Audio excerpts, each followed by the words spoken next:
Welcome to the Kind Leader Podcast, where empathy meets action in the world of leadership.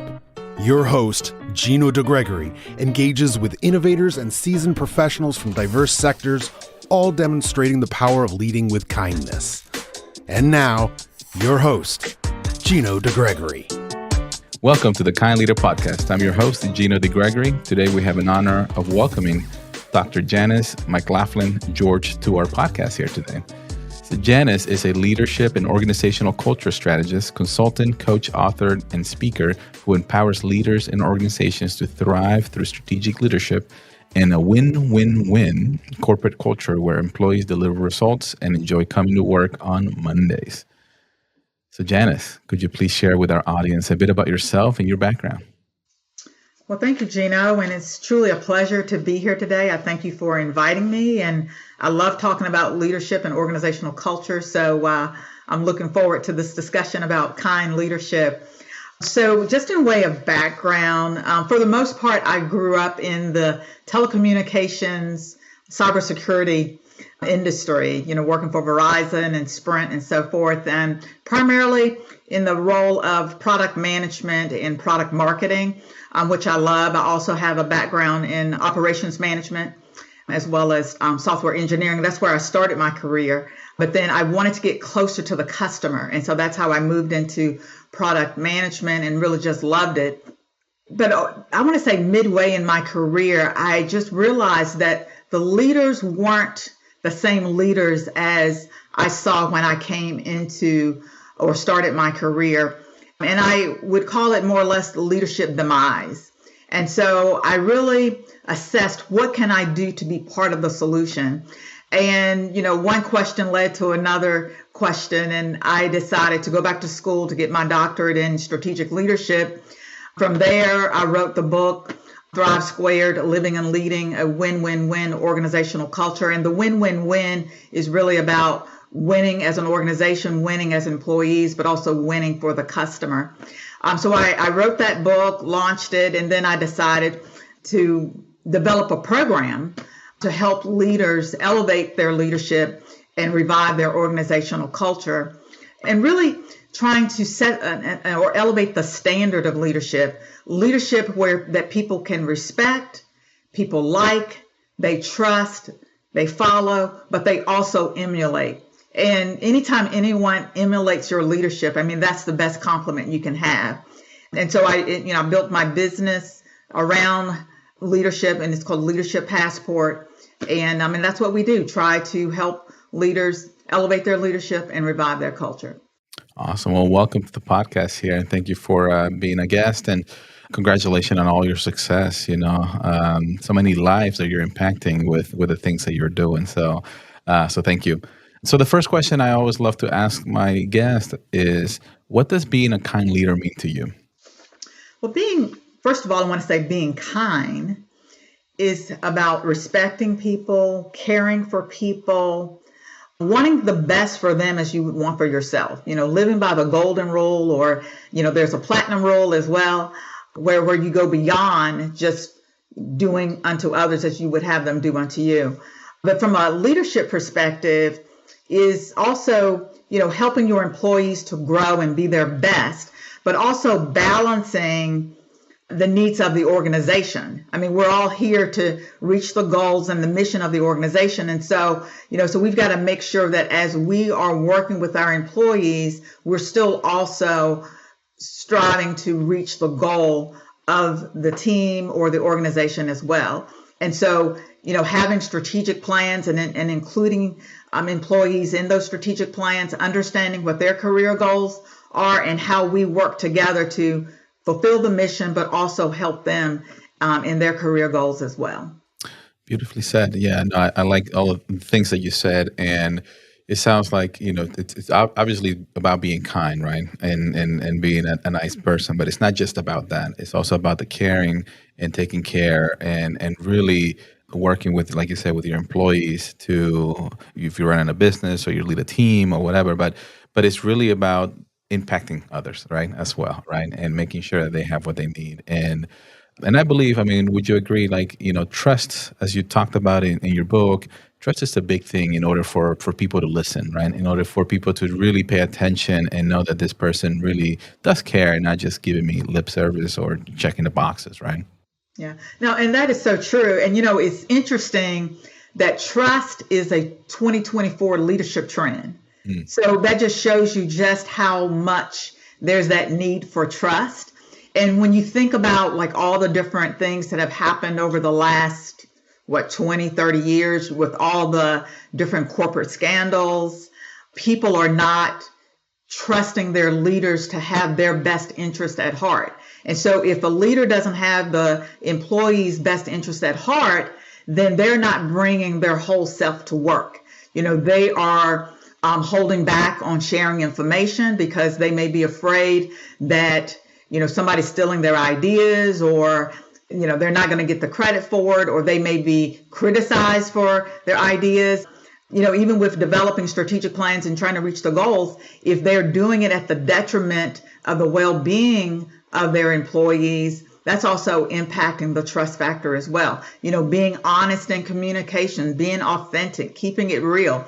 All of those are factors that's impacting trust in the workplace. Beautiful, beautiful. So do you have any examples that you can share in your career with a leader in your organization that you felt like, this person, made an impact because X, Y, and Z? Do you have something that you would love to share? Sure. Gosh, I had several good leaders. One in particular I love in the way that when we would work on difficult projects, he would say, look, you can do this better than me. These are my ideas on the project, but I give you permission. Don't do what I'm telling you to do. Do what you think is best for the project. And so in doing that, there was true empowerment. There was also, confidence in me that I could get the work done, and leaving it up to me to get it done, not micromanaging, because I think that's very important that when we empower employees, that we truly let them use their creativity and their knowledge. Sometimes you have to guide people along the way, but truly empowering them to get the work done and trust them. So trust is a two-way thing, but trust them to actually do the job. And that's hard, right? As an entrepreneur or as a leader, because you want to be trusted. And what I mean hard is like the trusting them or the people that are under you or you're working with. And my personality, I'm usually a trust first kind of person, and some people are more hesitant about that. But from my experience, I would say 95% of the time usually works out. There's the 5% that doesn't, and and I learned from that. But you're right. Trust goes both ways. Is not only creating that environment where you could people can trust you and what you're saying, right, and what you're believing and your vision, but then also making sure that you do trust the people that are under you or with you in a way that they are going to provide the value and the collaboration that you need to be successful at the end of the day. Because if you don't have that trust is the foundation of a lot of things, right, in our lives. And if you don't have it, it creates that, I would say, the cancerous, where people start creating ideas. It's like almost that limiting belief in a way, right? When you have that limiting belief in your mind where I don't trust myself to do X, Y, and Z, then you start talking to yourself and limiting yourself from your true capability, your true self. And same thing goes with if you don't have that trust with that other individual in your world, those ideas and thoughts start coming in their head. Well, what are they thinking? Well, they don't really care. And it starts creating that wedge or that uncomfortable environment. Would you agree? I would agree. And, with what you were saying, the thought came to mind about, having that honest communication with people, whether it be someone that's reporting to you or with someone that you report into. Yeah. And there was this example where a few of us, we were working on an executive presentation for one of the leaders. And this was a presentation that would have been delivered to the whole company. And we're talking thousands of employees. But anyway, he had a slide that he wanted to include in the presentation. And we knew technically this slide was not right. And so, but nobody wanted to tell him the slide was wrong. And so anyway, we developed the presentation, the speaker notes, and all that good stuff. And then it's time to walk him through the presentation in preparation for this employee meeting. Anyway, to make a long story short, and this is all part of kindness, because kindness is also delivering what people need to hear, even though they may not want to hear it. And so I'm like, okay, I would want somebody to give me truth. And also, the sales engineers or the tech engineers, they're hearing this and they're like, that would impact his brand, if you will, right? So I'm like, okay, I've got to tell him. So in a nice way, I told him that this slide, is incorrect. And I can't remember my exact words because it was some years ago. But anyway, he accepted the information. He still wanted the slide in there. But anyway, when he delivered the presentation, he set it up in a way, he said, we've talked about the slide. I know it may not technically look right, but this is what I mean by this slide. Mm-hmm. And he did it in a very smooth way that there was no egg on his face and no egg on ours, because if he had delivered it thinking it was correct, there would have been some of the engineers or other sales teams, they would have thought, okay, something's not right here. And then he might would have come back to us and said, well, why didn't y'all say something, right? But being kind, putting myself in his shoes, we helped him to deliver the right presentation.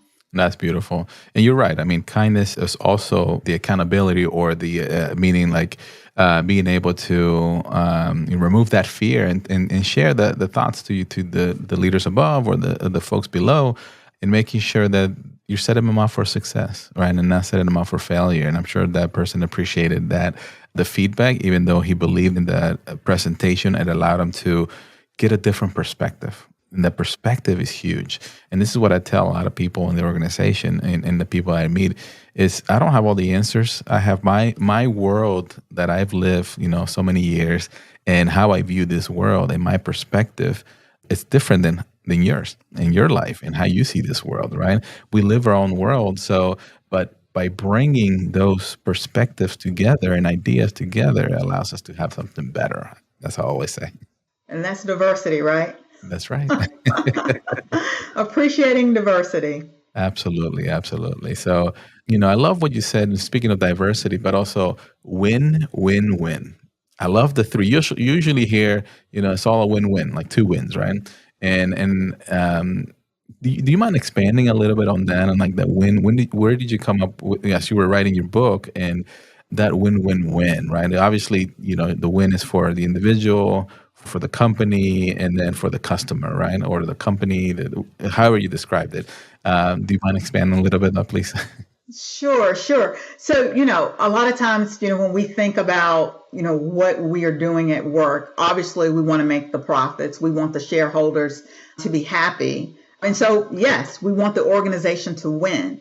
But as leaders, we have to also focus on how do we help employees win, help them to win, in their career aspirations. They chose to come to work in this organization or on this team because they had some career aspirations or some goals that they want to achieve. So how do we achieve mutual goals?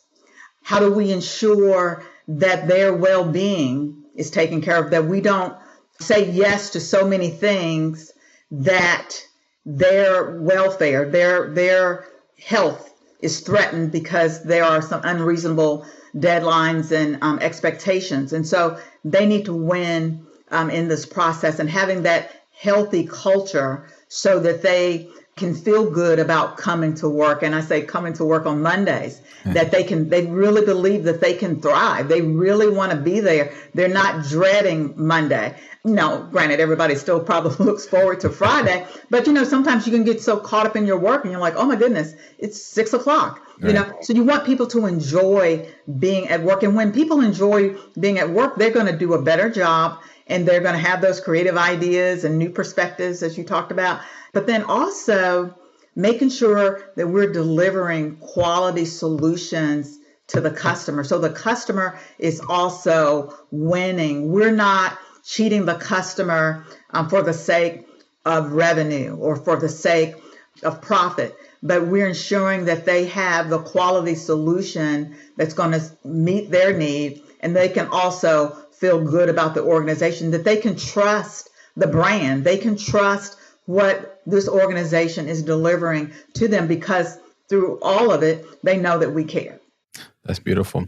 And I like that. And I think I've said that in the past too, and that I haven't been able to put it together the same way you've been able to put it together, which is amazing. And by the way, I forgot to mention, your book is called Thrive Square, right? And I'm sure that's available, on Amazon and all the places out there, right? It is exactly. So Thrive Squared, living and leading a win-win-win organizational culture. Yes. Beautiful. It's a feeling, it's a mindset, right? It's how you build a culture. You continue to talk to your employees, or again, if you're not an entrepreneur running a company, you can still do that within as a leader in an organization, as a manager, supervisor, or even as an individual, right? And you can also do that. Almost not challenge, but also encourage, right, to create that win-win in your home life. Right, potentially, right, with some of the things that you're saying, because it's so relevant. But coming back to the business, some examples that I would like to kind of share is, we're a consulting firm. We don't sell products. We don't sell hardware or even other things, but we consult on the technology that we provide. But we're only as good as our weakest link as well, right? Meaning that if we're not training up our people with that same skill set and quality and throw in there the mindset of a win-win-win, they're going to miss the mark, right? They're not going to think like, okay, what can I do and bring value to my customer that is going to help not only my customer, it's going to help me, and it's going to help the company, right? So all that trifecta allows us to deliver amazing results, right? Amazing results that are impacting the three areas in people's environments, correct? That's correct. And as you talk about consulting, as you are talking to your clients or prospects, even being careful with the words that are used. Yeah. So, when I talked earlier about even being in product marketing, our legal team would pick at the word A and the.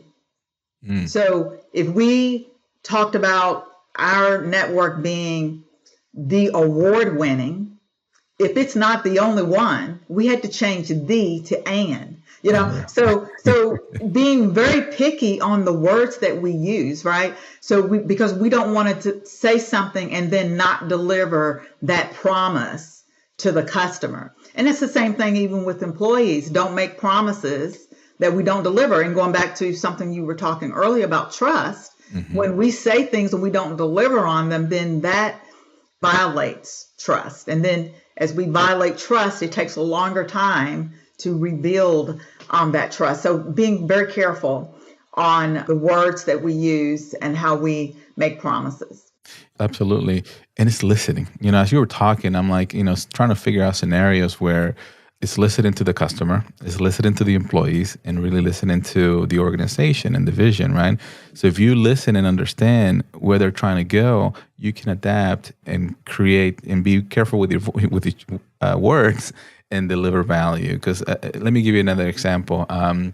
Recently we had a customer who was he had multiple projects, right? And we were one of their projects that we were, he was handling. And he was just dragging his feet, and we were needed to finish and close out this project. And it's one of those things that where we don't hear from them, but then when we hear, it's like, hurry up, get it done. I need to get it done. It's like, so talking to one of our PMs, and they were like, how do I navigate this situation where we need to communicate the urgency of closing this project out, and we don't have time to delay it anymore, because then, we're sitting on invoice, and we're sitting on, we just keep extending it. It's just the risk is all on the company, right? And it's truly trying to understand where they are. We are one of 10 projects that this person is dealing.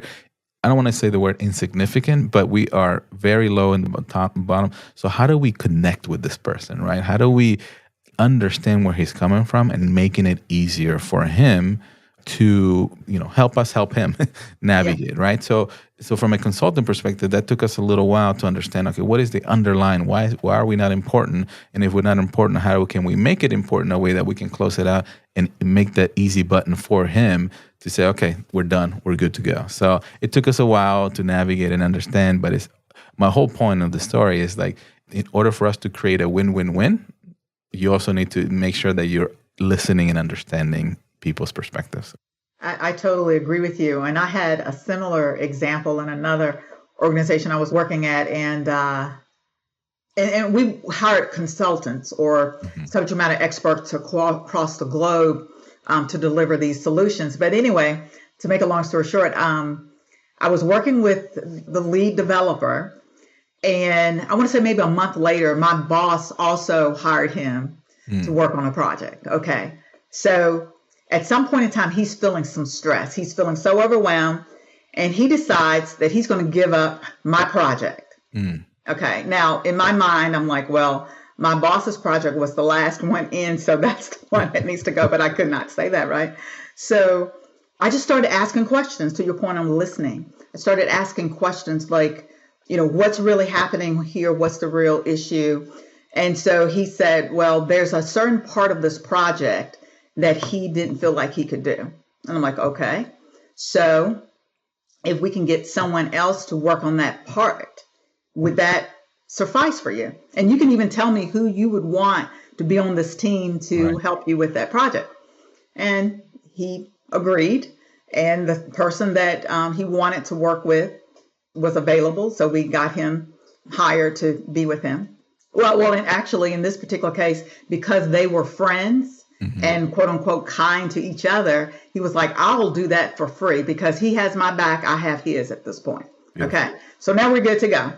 Another month goes by and he now is stressed out again.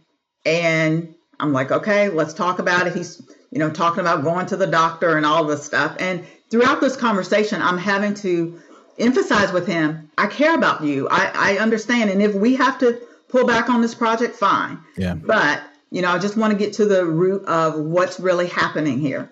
So anyway, so now there's another part of the project that he said, okay, I've got to learn more technology to be able to do this piece. And I'm like, okay.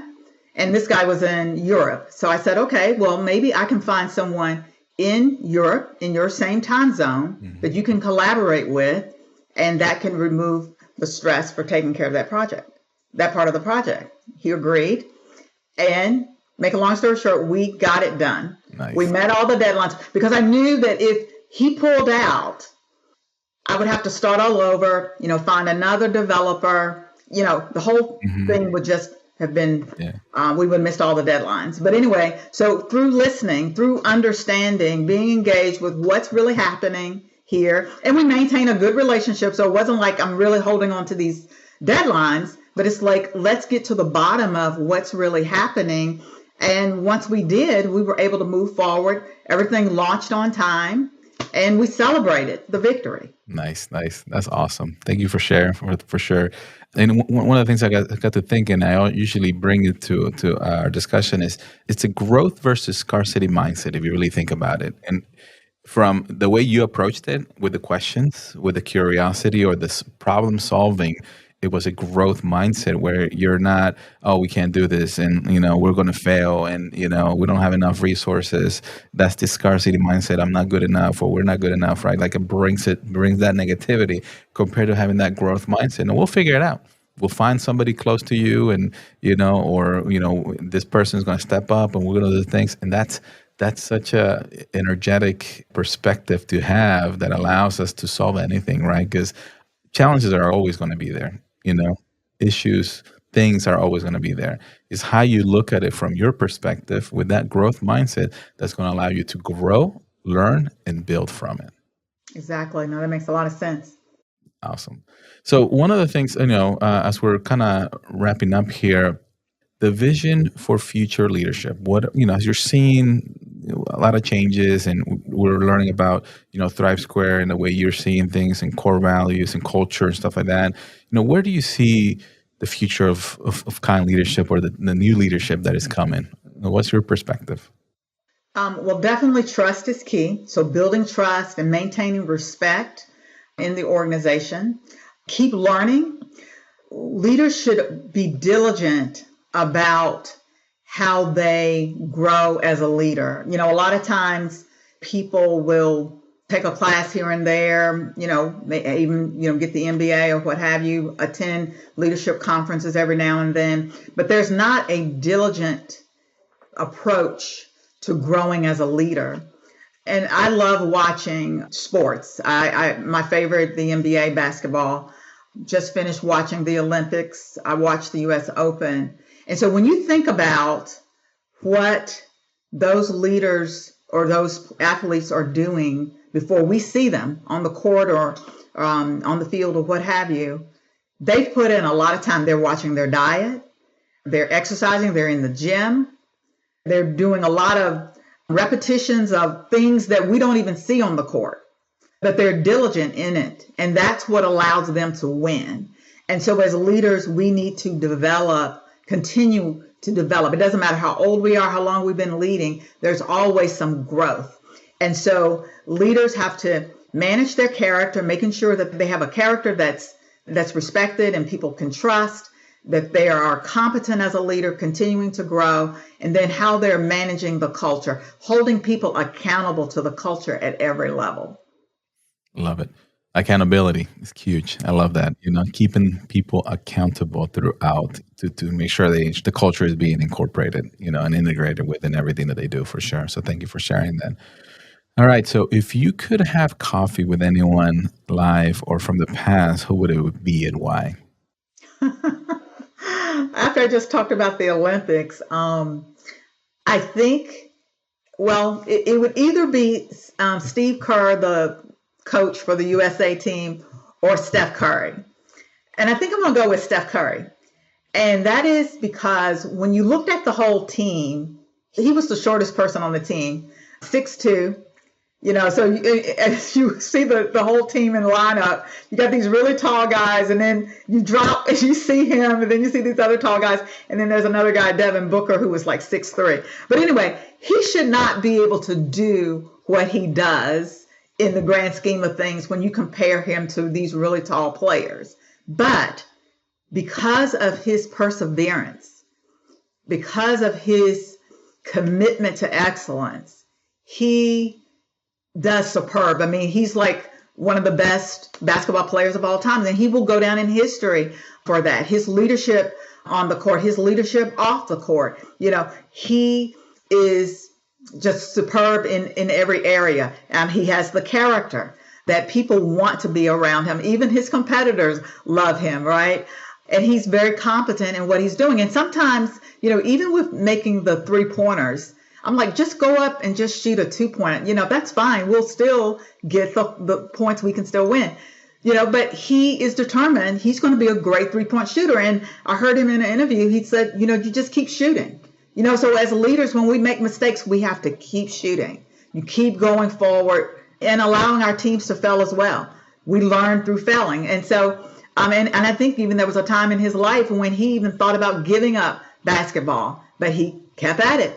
And here we are. We see a legend in basketball. And I think there's a lot we can learn from a leader perspective by talking to, people like Steph Kerr. That's awesome. Yeah. My kid is also a fan of his. Got my 11-year-old, and we've watched him a couple of times. He is impressive, and even practice, right? Pre-game, practice and shooting and he's got a process, just like just like everything else. You got to follow up a process and a pattern that's going to get you in that right mindset to get into the game, right? So I love that. I would love to, to have coffee. If you do happen to, would love to kind of jump in and maybe we can bring him into the podcast. I'm sure he will have some amazing, leadership experience and thoughts on that, because he is, from what I see, and hear him talk, he's an amazing leader as well, on the court and off the court as well. So thank you for sharing on that, for sure. So where can our listeners connect with you? Sure. So definitely LinkedIn, Janice McLaughlin George. But I'd say the preferred would be leadershippassport.com. That's my website.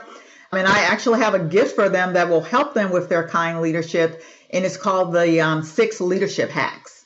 So they can go to the website and they can download that for free.